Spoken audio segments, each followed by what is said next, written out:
Hey guys, welcome back. I'm going to cover one detail here that I forgot to mention or to add on the three-part series that I did of the thermostat housing and the unexpected clutch fan clutch delete.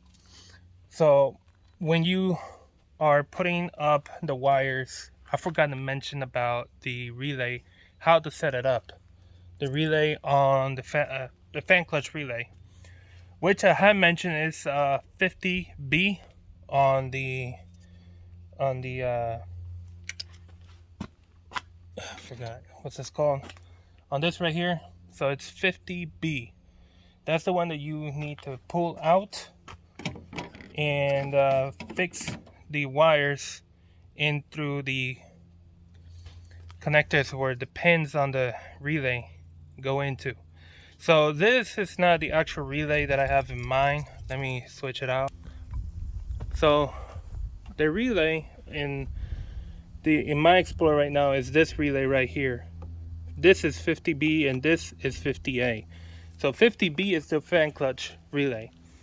And this one, I got it out of that one.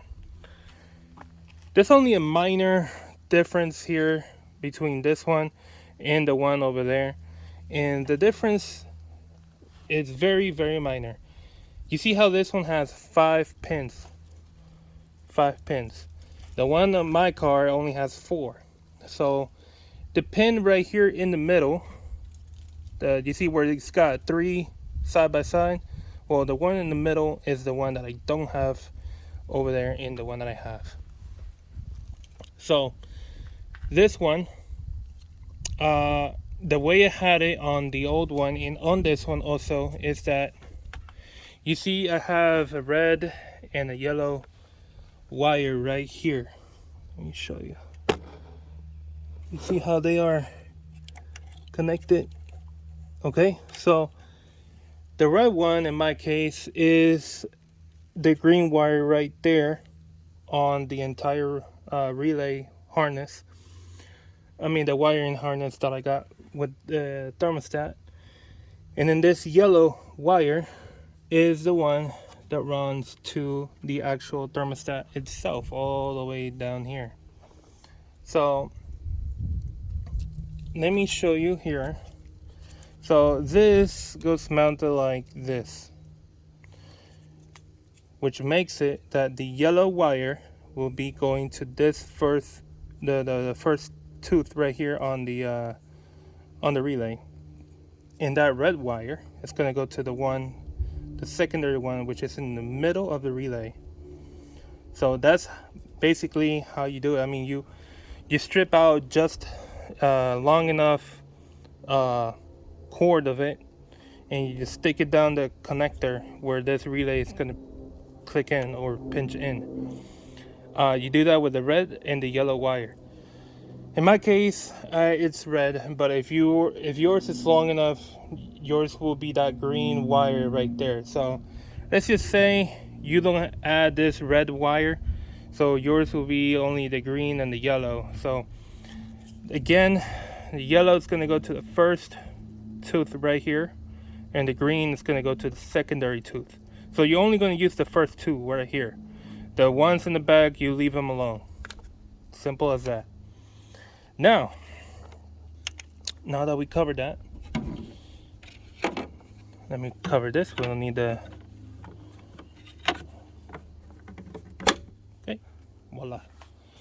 All right, we don't need this anymore. I can just throw it over here.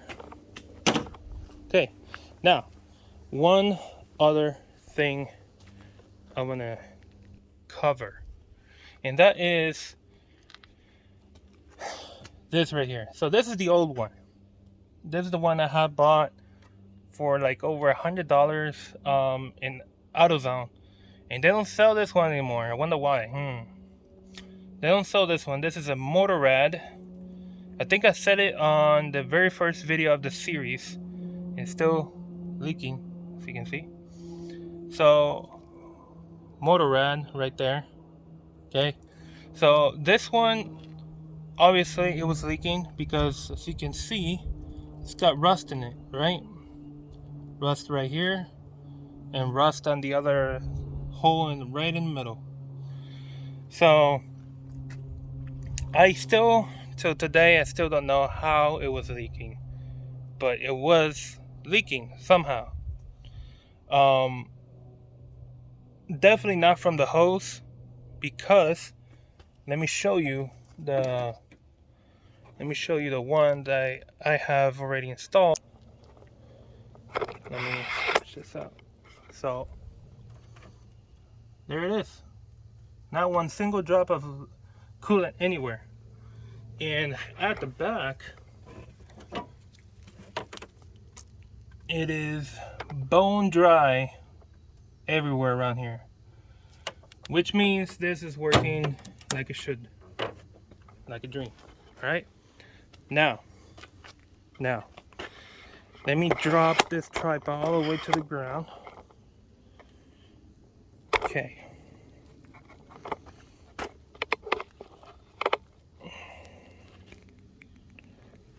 I got the correct one. Remember that I mentioned that I accidentally or mindlessly I ordered the wrong one, the one that's for the Mustang, rather than the one that is for the Explorer. But I didn't know there were multiple versions of the same housing. So this is the plastic one, and here's the one from Doorman. It is exactly the same, as you can see, exactly the same. Okay, so this is the one that I should have put in the first place, and I wouldn't have to do all that electrical fan conversion thing. But anyways, you gotta learn from your mistakes, right? That's how life is. We all make mistakes. So this one has a really good thermostat. This one has a fail-safe thermostat, a Motorrad fail-safe thermostat. So what I'm gonna do is open this up, and I will take off the thermostat itself. So let me.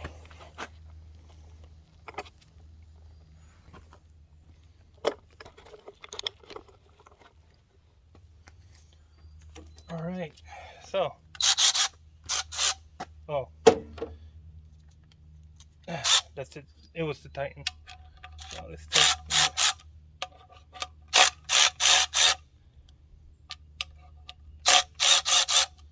All right.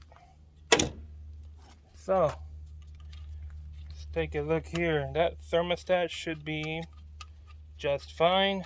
No issues with it. Should be. No issues with it. That's actually longer than I thought. So since it's that long, let me just speed this up.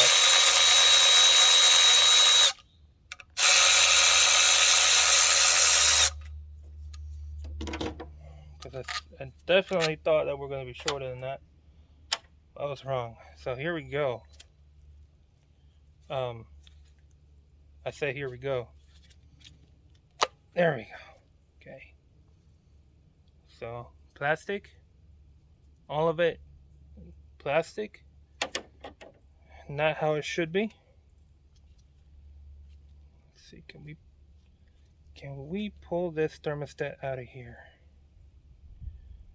I guess I could just stick a tool up here and maybe, let's see. No way.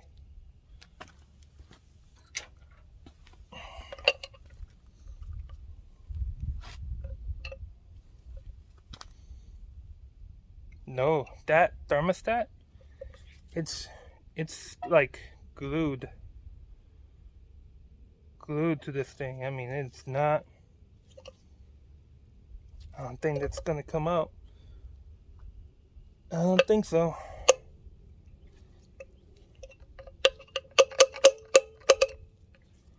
Nope.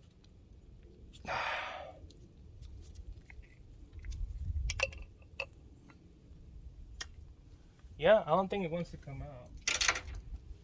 But I'm not gonna, man, if I try pry up here, I might damage something out of it.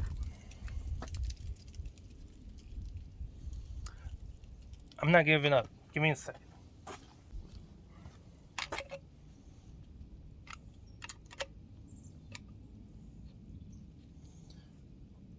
Jeez Louise. It's ridiculous. It flew right out. Flew right out.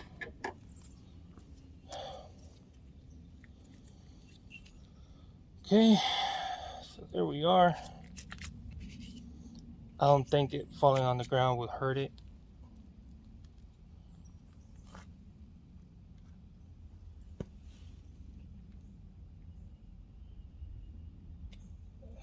Well, I'm taking the gasket off of it.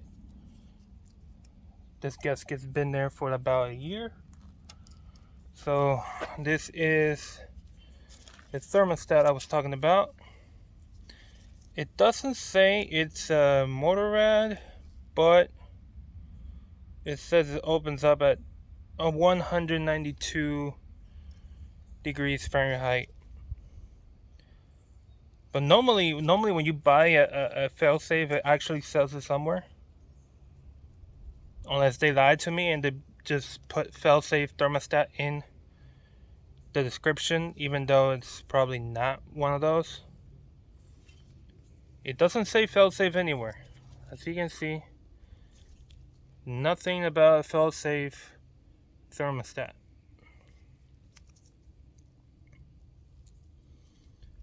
The only thing I see, it's right in here. Let's see if your camera can catch it. It says like 192, 88 degrees Celsius, 192 Fahrenheit. But it doesn't say anything about failsafe. Yeah, I mean, this could be a ripoff.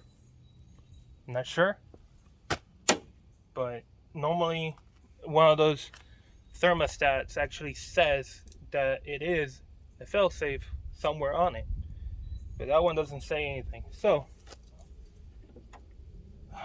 I know something else came off. I know something else probably came out of it, but I don't know where it is. Anyways, oh, I see. One of the little guide pins, the one that goes here, flew out of it. Huh, I don't know where it is now.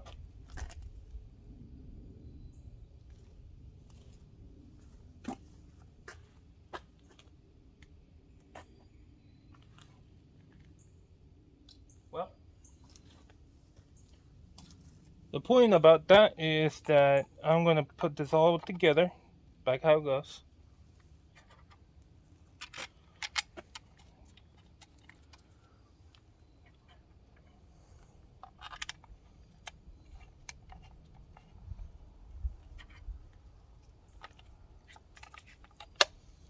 Okay.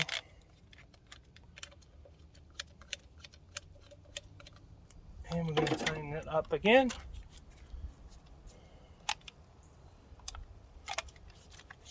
Just because.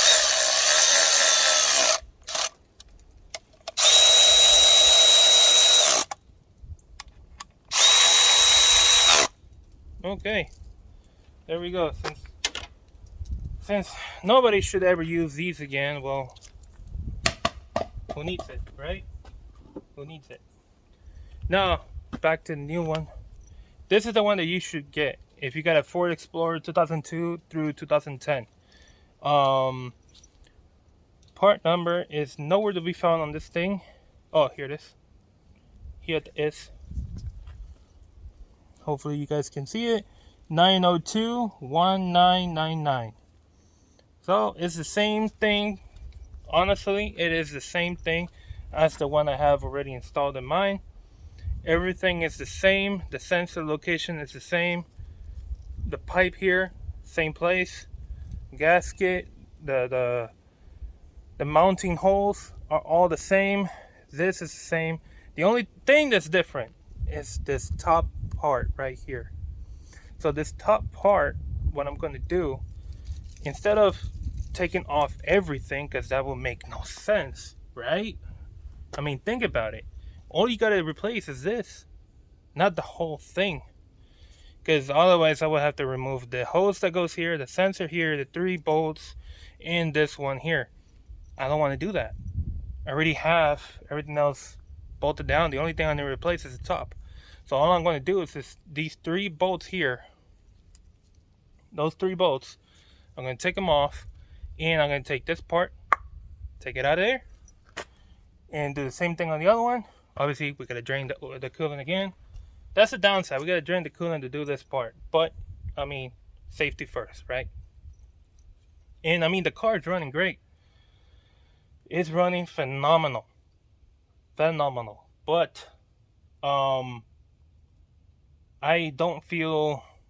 there's something in my conscience telling me to put this top instead of leaving the one that I have there, because I'm kind of stretching the hose a bit too much, and I don't want to stretch that hose too much. I don't want it to,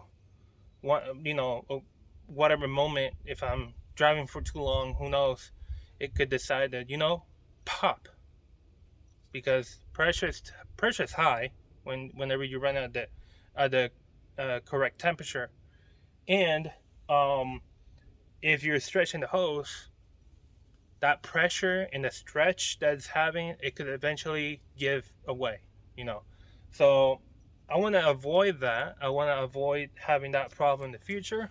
So I might as well just put the correct part on it and move on with my life. Simple as that. So we're going to go ahead and do that. I'm not going to show you everything because, come on, guys. Really?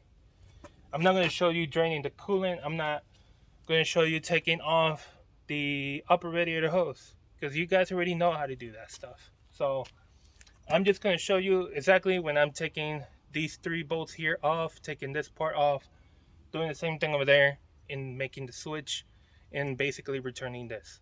That's all I'm going to be doing, because everything else is literally the same. Okay, so here we go.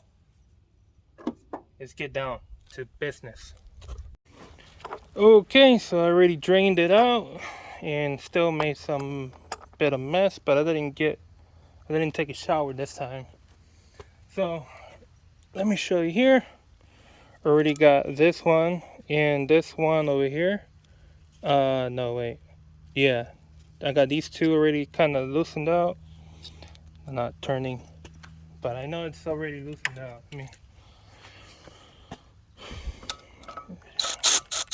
There you can see it. Okay. So then now I just got this one right here, and the way I'm doing it so I can protect the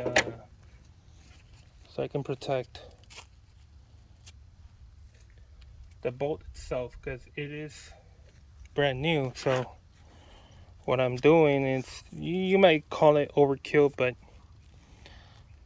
I am going to return this anyways. So right there, and we just have the tool ready.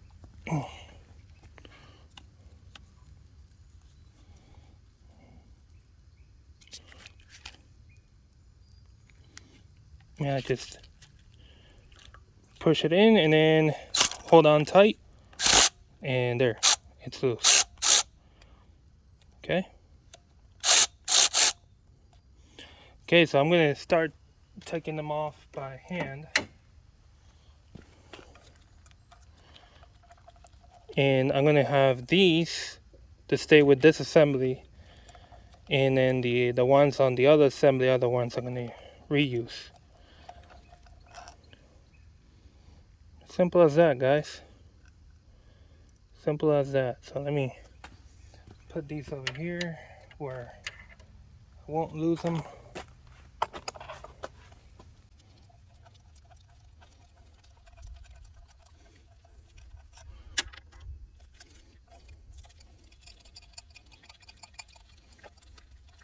Okay, good. And then voila. It's that simple, guys. So this I'm gonna send back. I'm gonna leave all of this in here. So what I'm gonna do is put this over here. That's the one I'm gonna use. And then now I'm gonna put this over here to the side where I won't lose track of it. Okay. All right. So let me bring you to a position where you guys can see everything. I am not using the head mount camera today. I'm actually, it actually causes a little bit of pressure on your forehead, and you know me, I got a big forehead, so, well, yeah, for those of you who've seen my face. All right, so there we are. That's the one we're going to take off now. Since those are the ones we're going to reuse, I still don't want to strip them, so they will. Okay, so I did pick a really bad position for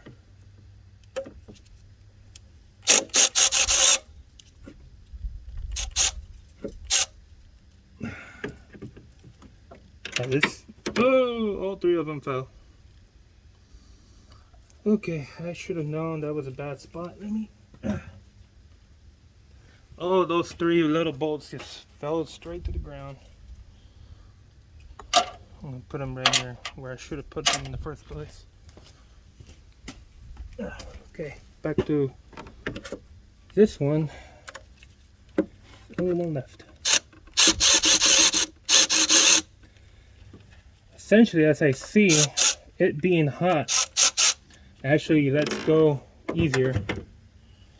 So we'll take this off. Okay.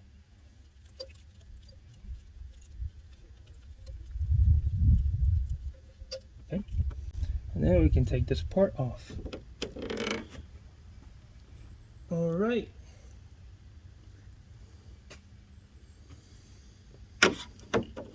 So I'm going to set over to the other side the bolts I'm going to reuse.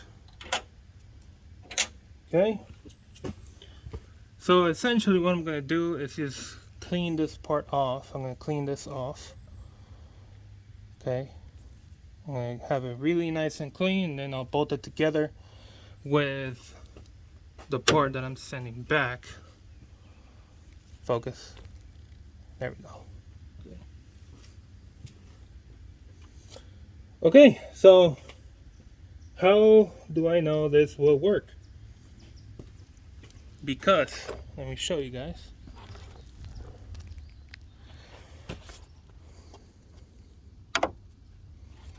Hold on. Okay, so you see right here, the distance between each mounting hole is the same. I can go ahead and put this one over here and it will be the same. As you can see, it is the same.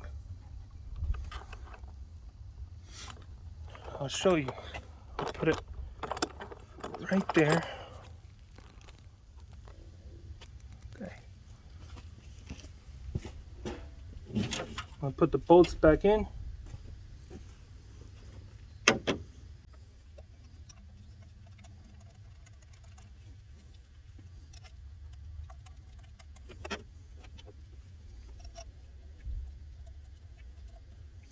Now I'm not gonna just tighten it with an impact.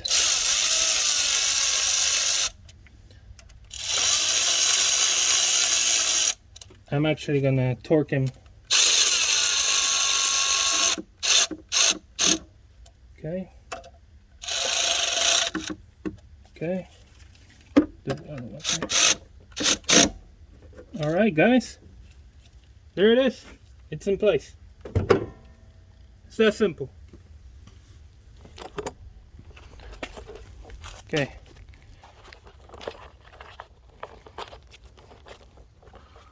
I mean, it cannot be any simpler than this right here. Now that's tight, or semi-tight. I just gotta torque it to specs. I'll put them on the screen right here for you guys. I'm not gonna be really showing you me doing it, but yeah. So now all I gotta do is just put this hose back in. So I'm doing this one-handed, so be patient with me. That one there, and that one there. And that is how I should have done it in the first place, ladies and gentlemen. That is what I should have done in the first place. Now, over here, let's look again at this part right here. So this, let me see if I can get you to see it. Okay, 902.1997. You can kind of see it right there. So what makes the parts different is this, the top of the thermostat housing, which is the cap of the thermostat itself. So this is what makes it all different. Everything else is the same on every single one of those 4 dormant parts that I mentioned in the video series. So there you go, guys. There you go. So I'm gonna clean that up, bolt it back down to that one, send it back so I can get, so that way I don't get charged twice for, you know, for something. So yeah, guys, that's it. I'm gonna fill it all back up, and I'll see you guys on the next one. Stay tuned, I got more coming in. I just had my practice swing with this thing. I'm gonna do it again. I only took off the bottom part. Let's see.